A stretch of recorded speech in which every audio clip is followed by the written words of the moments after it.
Hey friends, so today we're going to learn how to pre-fill a form with the details. So you don't see a blank form, but a pre-filled form, for your end users. So, once you have created the preview form link, all you need to do is, add a question mark and add a pre-fill function along with an underscore. And then you need to decide on the column name. So in this case, I want to fill in the name, column type equals to, for example, John. I can add %20 as a place to give space and snow.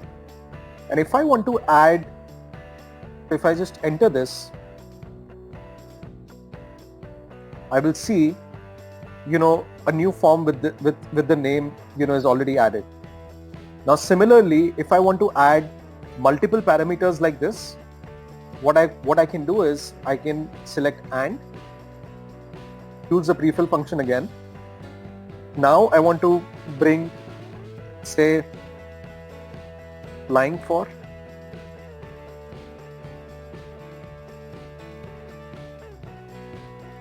equals to intern in this case.